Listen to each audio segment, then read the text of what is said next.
სისხლის სამართლის საქმე.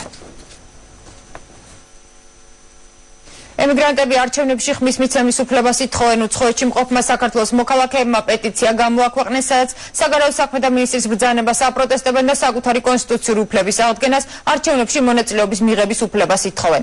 მინისტრის ახალი ბრძანებით საქართველოს მოქალაქეები არჩევნებში მონაწილეობას ვერ მიიღებენ, თუ ვერ შეძლებენ საკონსულო აღრიცხვისთვის საჭირო დოკუმენტაციის წარდგენას. ეს ხდება მაშინ, როდესაც ქვეყნიდან წასული ქართველების უმრავლესობა საზღვარგარეთ არალეგალად იმყოფება. უკვე გავრცელდა ემიგრანტების რამდენიმე პეტიცია, სადაც საქართველოს მოქალაქეები მინისტრის ახალ ინიციატივას აპროტესტებენ. ხელმომწერები ითხოვენ ბრძანებისა და კანონმდებლობის გაუქმებას, რომლის მიხედვითაც მოქალაქეს, რომელიც 2 წლის განმავლობაში საზღვარგარეთ ყოფნისას არ გაივლის საკონსულო აღრიცხვას, ერთმევა საქართველოს მოქალაქეობა. ემიგრანტების საარჩევნო ოლქების სხვადასხვა ქალაქში გახსნასაც მოითხოვენ. ამ ბრძანებულებით კიდევ უფრო გართულდა ემიგრანტების მდგომარეობა, რადგან დღეს უკვე ბრძანებულებებით ადგილზე მიეცათ კონსულებს გადაწყვეტილების მიღების უფლება, რასაბუც მიიღებენ და რასაბუც არ მიიღებენ. საგარეო საქმეთა მინისტრის ბრძანების მიხედვით ემიგრანტებისთვის გართულდა საარჩევნო პროცესში მონაწილეობა. არალეგალურად წასულ ქართველებს კი საერთოდ აეკრძალათ.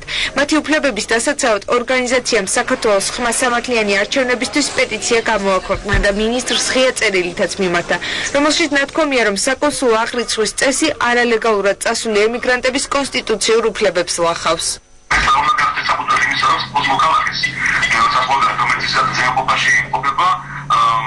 ისეთი საერთოდ კონსტიტუციით მინიჭებული უფლება და გასწესის ერთადერთი უმნიშვნელოვანესი ძაბი, რომელიც მას აკავშირებს თავის სამშობლოსთან. მაგრამ საშუალებას თანამომაცემი გახდეს საქართველოში მიმდინარე საზოგადოებრივი პოლიტიკური პროცესების.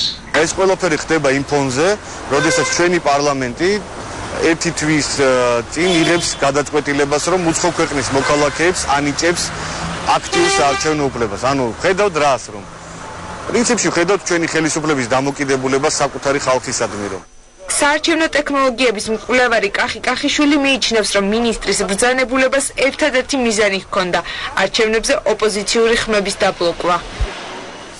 15 საათში არის საქართველოსთან ევროპის ადამიანის